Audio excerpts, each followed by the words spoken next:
শ্ৰীগণেশায় নমঃ। আধাৰ প্ৰায়ে এৰা খায়, কিন্তু সাহস লগত থাকে। নিজৰ শক্তি চিনি পাওক, কাৰণ আপোনাৰ প্ৰকৃত শক্তি আপোনাৰ নিজৰ ভিতৰতে লুকাই আছে। দেশ-বিদেশৰ পৰা চাই থকা সকলো দৰ্শকক মোৰ মৰম ভৰা নমস্কাৰ।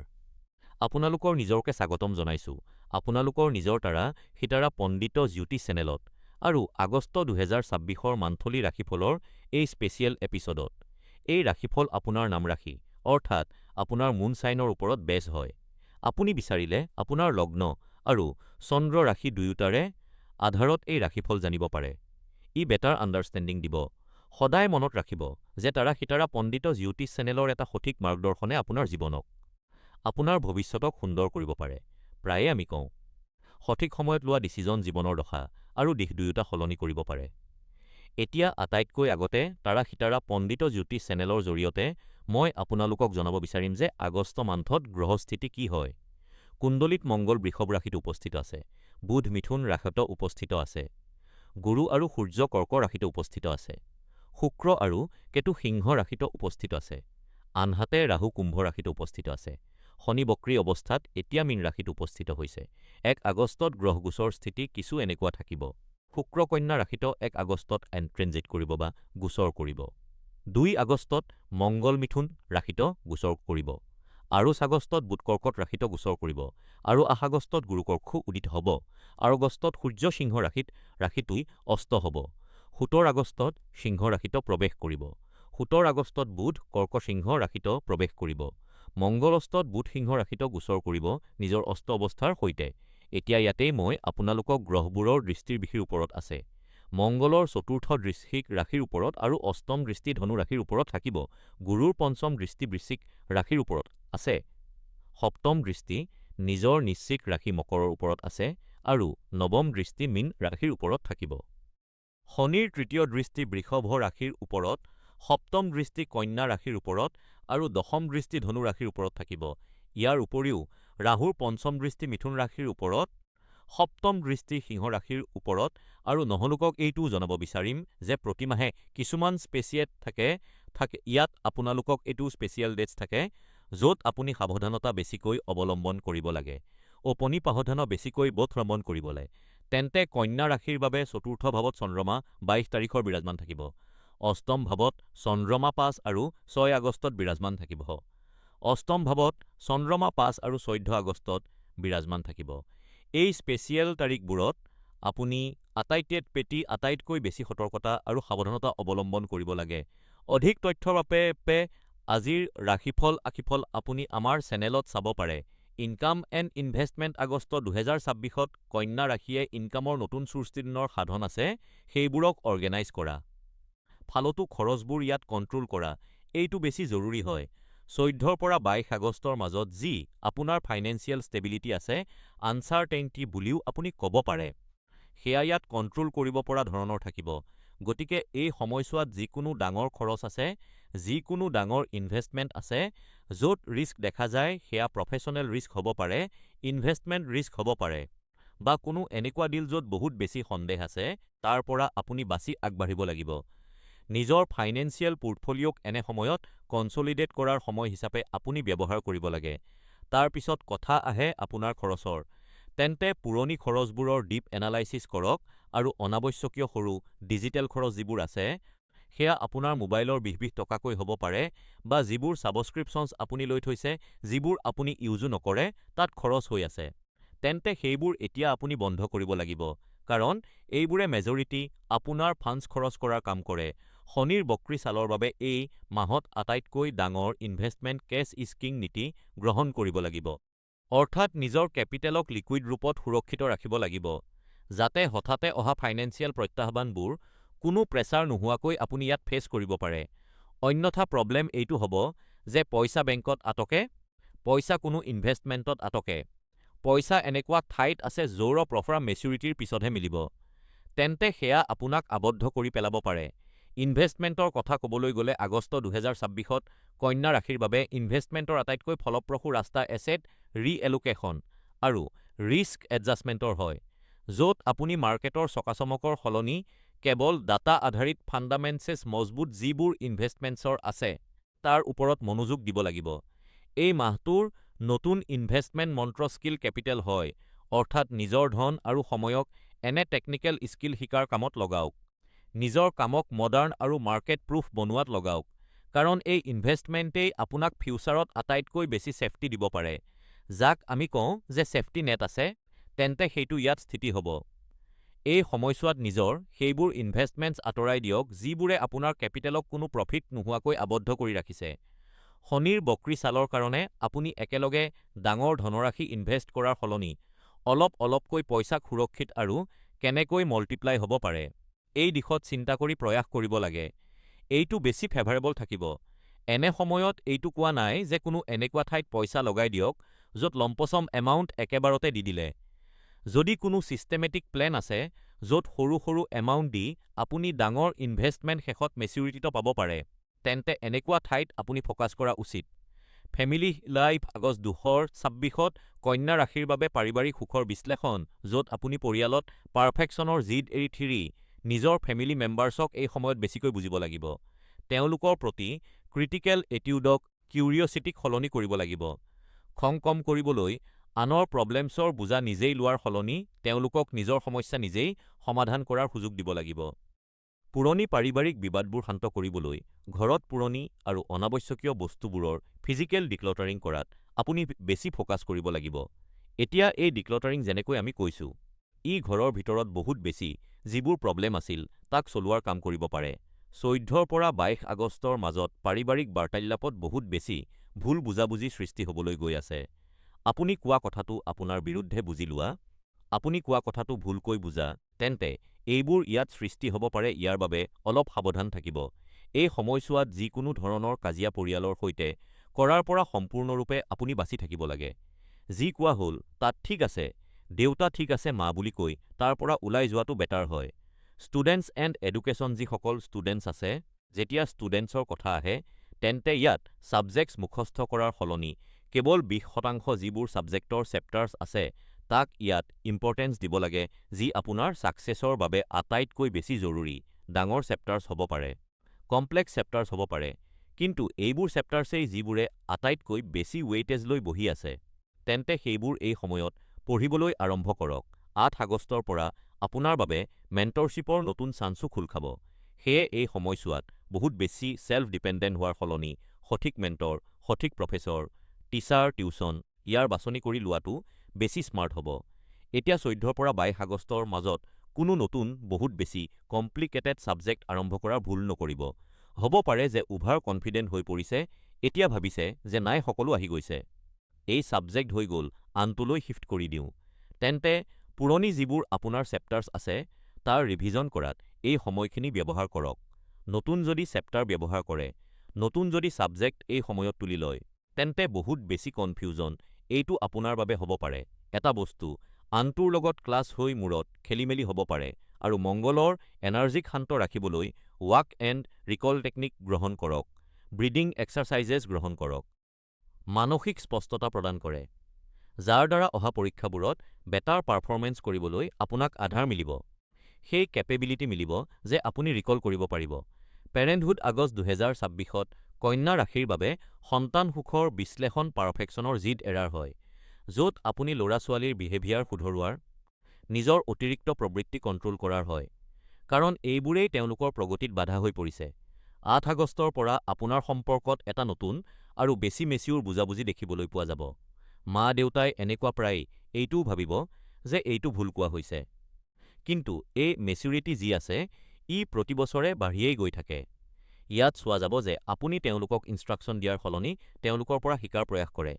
এতিয়া এই শিকাটো আপোনাৰ মোবাইলৰ হ'ব পাৰে, অনলাইন যি আপুনি ট্ৰেন্সফাৰ কৰে, অনলাইন ট্ৰেঞ্জেকশ্যন হ'ব পাৰে, বা ইউটিউব ফেচবুক শিকাৰ দৰে হ'ব পাৰে। সম্পৰ্কত সমতা আৰু আন্তৰিকতা বঢ়োৱা হ'ব পাৰে। শনিৰ বক্ৰী চালৰ কাৰণে সন্তানৰ মনত লুকাই থকা নোকোৱা ভয় বুজিবলৈ তেওঁলোকক প্ৰশ্ন কৰাৰ সলনি তেওঁলোকৰ সৈতে কোৱালিটি টাইমৰ এক্সপিৰিয়েঞ্চ আপুনি বেছিকৈ ল'ব লাগিব, যিয়ে তেওঁলোকক নিজৰ কথাবোৰ আপোনাৰ সৈতে শ্বেয়াৰ কৰিবলৈ মটিভেটো কৰিব। আৰু যেতিয়া শ্বেয়াৰ কৰা হ'ব কথাবোৰ, তেতিয়া হয়তো অলপ ক্লেৰিটিও আহিব যে কি হয়, কাৰণ কি প্ৰব্লেম। এই প্ৰব্লেমৰ চলিউচন আপোনাৰ এক্সপিৰিয়েঞ্চত, আপোনাৰ মেচিউৰিটিত লুকাই আছে। এই মেচিউৰিটি ট্ৰেন্সফাৰ কৰাৰ সময় হয়।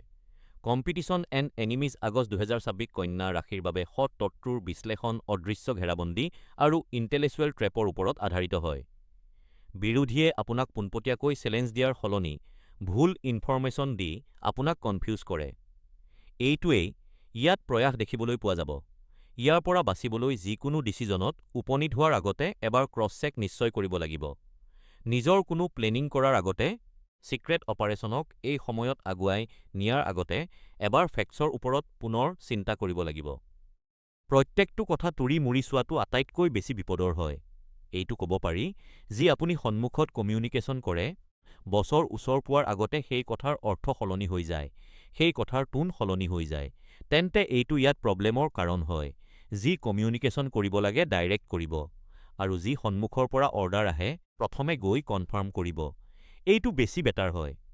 এতিয়া এই সময়ত প্ৰফেশ্যনেল চাইলেঞ্চ গ্ৰহণ কৰা, যিকোনো গুৰুত্বপূৰ্ণ ডিছকাছনৰ পৰা দূৰত্ব বজাই ৰখা আটাইতকৈ বেছি জৰুৰী হয়। কাৰণ শনিৰ বক্ৰী চালৰ কাৰণে শত্ৰুৱে আপোনাৰ পুৰণি কাম যিবোৰ আছে, আপুনি যিবোৰ এৰি দিছিল কাম, আপোনাৰ সৰু সৰু খামতিবোৰ আছে, ছাটাৰ সুবিধা ল'বলৈ বেছিকৈ প্ৰয়াস কৰিব। পুৰণি কথাবোৰৰ সলনি নিজৰ বৰ্তমানৰ কামক পুৰিটি দিয়া। ইয়াত কোৱালিটি লৈ অহা এইটো বেছি জৰুৰী হয়। পুৰণি কৰা ভুলবোৰক শুধৰাব নোৱাৰি। অহা কাইলৈক আজিক শুধৰাব পাৰি, ইয়াৰ ওপৰত আপুনি ফ'কাছ কৰাটো বেছি জৰুৰী হয়। হেল্থ আগষ্ট ২০২৬ত কন্যা ৰাশিৰ বাবে হেল্থৰ বিশ্লেষণ নাৰ্ভাছ ছিষ্টেম ৰেগুলেশ্যন আৰু গেষ্ট্ৰইণ্টেষ্টাইনেল প্ৰব্লেমছৰ হয়, য'ত আপোনাক হাইপাৰ এক্টিভ মানসিক স্থিতিয়ে আপোনাৰ শৰীৰক ফাইট অৰ ফ্লাইট মডত ৰাখিব। এনে সময়ত নিজৰ ওপৰত কণ্ট্ৰোল কৰাটো বেছি জৰুৰী হয়। মৌন সাধনা আটাইতকৈ বেছি জৰুৰী হয়। গেষ্ট্ৰ-ইমোচনেল লিংকিঙৰ কাৰণে ইয়াত অভাৰইটিং বুলি কওক, ষ্ট্ৰেছ ইটিং বুলি কওক, এইবোৰ দেখিবলৈ পোৱা যাব, কাৰণ ই পোনে পোনে আপোনাৰ ডাইজেশ্যনৰ ওপৰত এটেক কৰিব। মুড ছুইংছ আছে, এচিডিটি আছে, এইবোৰ ইয়াত বেছি হয়। ইয়াৰ সলনি অলপ নিজৰ ডাইজেশ্যনৰ ওপৰত আপুনি ফ'কাছ বেছিকৈ কৰিব লাগিব। আয়ুৰ্বেদিক মাধ্যমৰে কৰক, সঠিক ডায়েটৰ কাৰণে কৰক। ডিহাইড্ৰেশ্যনৰ প্ৰব্লেম আছে, তাৰ বাবে ইয়াত সঠিক আপুনি যিবোৰ অপশ্যনছ থাকে তাৰ বাছনি কৰক বেছি জৰুৰী হয়। বহুত মানুহৰ অভ্যাস থাকে, এনাৰ্জি ড্ৰিংক আছে, ক'ল্ড ড্ৰিংক আছে, ফ্ৰুট জুচ আছে, এই সকলোবোৰ খায়। ইয়াৰ সলনি সাধাৰণ পানী যি আছে সেয়া খোৱাৰ প্ৰয়াস কৰিব বেছি বেটাৰ হয়। এতিয়া ১৪ৰ পৰা ২২ আগষ্টৰ মাজত শৰীৰৰ সৈতে যিকোনো ধৰণৰ ফিজিকেল এক্সপেৰিমেণ্ট কৰাৰ পৰা বা অভাৰ এক্সজষ্টিভ এক্সাৰচাইজ কৰাৰ পৰা আপুনি বাচি থাকিব লাগে। এইটো মেইনটেনেঞ্চ উইক হয়। এই ৰূপত নিজৰ এনাৰ্জি যি আছে ইয়াক ছেভ কৰি ৰাখক। সঠিক ধৰণে যোগ অভ্যাস কৰা আৰম্ভ কৰক বেছি জৰুৰী হয়। ওভাৰলি এক্সেছিভ এক্সাৰচাইজ কৰা, ৰেপিটিশ্যনছ বঢ়োৱা, ৱেইট বঢ়োৱা, ই ইয়াত বিপদৰ ঘণ্টা বজাই দিব পাৰে।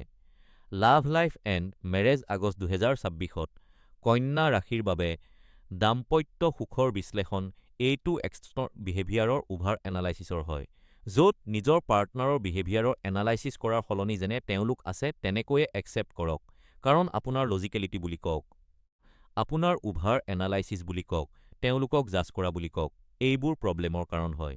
যি এতিয়ালৈকে মুকলিকৈ কথা পতা হৈছিল, এতিয়া লুকুৱাব লগা কথা হ'ব পাৰে।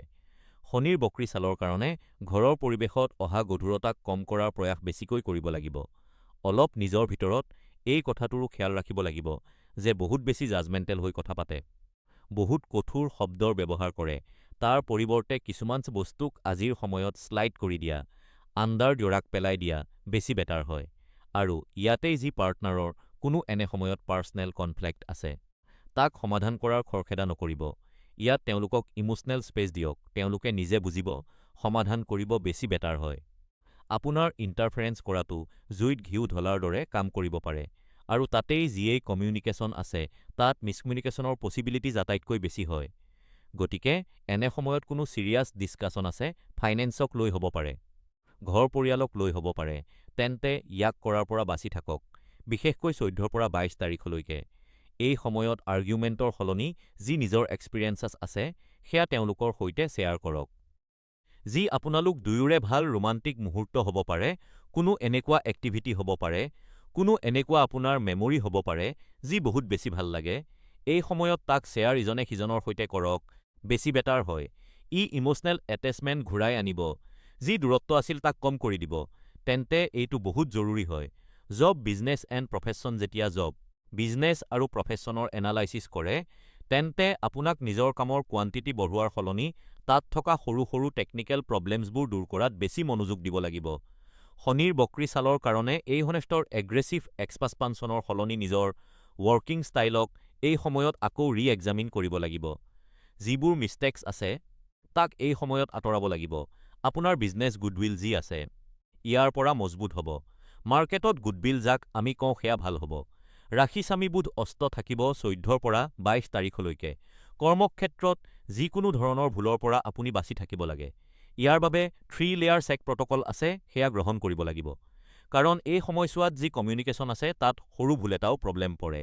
এইটো ক'ব পাৰি যে যি মেইল ইণ্টাৰনেল ৱৰ্কিং হ'ব পাৰে, ষ্ট্ৰাকচাৰৰ হ'ব পাৰে, বা যি আপুনি ক্লায়েণ্টৰ সৈতে কথা পাতিব লগা আছে বা ক্লায়েণ্টৰ লগত জড়িত যি কমিউনিকেশ্যন আপোনালোক সকলোৰে মাজত চলি আছে, সেয়া ক্লায়েণ্টলৈ গৈ পাব পাৰে। ই ইমেজ বেয়া কৰি দিব আৰু যি বনি থকা কাম আছিল তাক ইয়াত খেলিমেলি কৰি দিব। ইয়াৰ বাবে ধ্যান ৰাখিব। ব্যৱসায়িক দৃষ্টিভংগীৰ পৰা এই সময় নন-ক'ৰ ৱৰ্ক যিবোৰ আছে ইয়াক আউটচোৰ্চ কৰাৰ হয়। যি কাম ডাইৰেক্টলি আপোনাৰ বাবে নহয়, যি আপোনাৰ ৰেছপন্সিবিলিটি নহয়, যি আপোনাৰ হেডেক নহয়, তাক নিজেই কৰাৰ সলনি আউটচোৰ্চ কৰাটো বেছি বেটাৰ হয়। বহুত মানুহৰ অভ্যাস থাকে, বিশেষকৈ যিসকল ফেমিলি বিজনেছত থাকে, যে যদি আজি বাল্ব বেয়া হৈছে তেন্তে বাল্বটো সলনি কৰাৰ কামো আমি কৰিম। গৈ মাৰ্কেটৰ পৰা বাল্ব লৈ অহা, চেঞ্জ কৰা, এই সকলোবোৰ কাম আমাৰ হয়। এনেকুৱাই আন কিছুমান উদাহৰণ থাকে যি অনেক এনেকুৱা কাম আছে যি আপোনাৰ কৰিব লগা নহয়, তথাপিও আপুনি কৰে। কাৰণ ২ পইচা বাচি যায়। তেন্তে ইয়াত এই কথাটো মনত ৰাখক, এই দুটো ঘটাৰ ওপৰত ফ'কাছ কৰাটো বেছি জৰুৰী হয়। ৮ আগষ্টত গুৰুৰ উদয় হোৱাটোৱে নতুন পচিবিলিটিজ লৈ আহে। আবদ্ধ হৈ থকা চুক্তি হ'ব পাৰে বা এক্সপানশ্যন সুযোগ ইয়াত সৃষ্টি হ'ব পাৰে।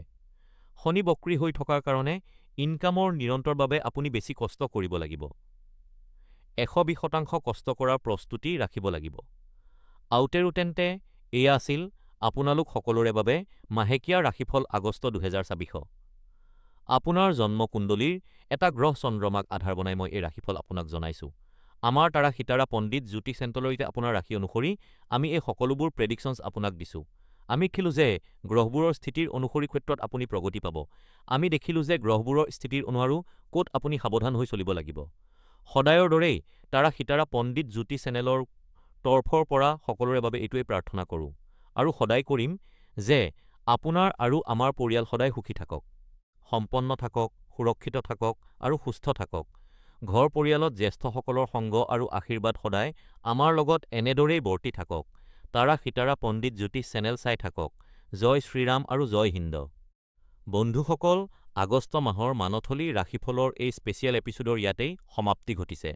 আমাৰ এই কামক আৰ্থিকভাৱে সহায় কৰিবলৈ আৰু এনেধৰণৰ ভিডিঅ' আপোনালোকৰ ওচৰলৈ আহি থাকিবলৈ আপোনাৰ স্ক্ৰীনত দেখা পোৱা QR কোডত আপুনি আমাক দান কৰিব পাৰে। আপোনাৰ আটাইতকৈ সৰু সহায়খিনিও আমাৰ বাবে অতি ডাঙৰ। কিন্তু এইটো নিশ্চয়কৈ মনত ৰাখিব, এই সহায় একেবাৰেই বাধ্যতামূলক নহয়। যদি আপোনালোকে আমাৰ কাম ভাল পাইছে, তেন্তে এই ভিডিঅ'টো লাইক কৰক, চেনেলটো ছাবস্ক্ৰাইব কৰক, বেল আইকনটো টিপক আৰু এই ভিডিঅ'টো আপোনাৰ আপোনজনৰ ওচৰলৈ শ্বেয়াৰ কৰক আৰু কমেণ্টত আমাৰ লগত নিশ্চয়কৈ কথা পাতক। আপোনাৰ কেনে লাগিল আমাক জনাব। আপোনালোকৰ মৰম আৰু আপোনালোকৰ আশীৰ্বাদ এইখিনিয়েই আমাৰ প্ৰকৃত উপাৰ্জন। অহা মাহত পুনৰ লগ পাম। তেতিয়ালৈকে নিজৰ যত্ন ল'ব। নমস্কাৰ।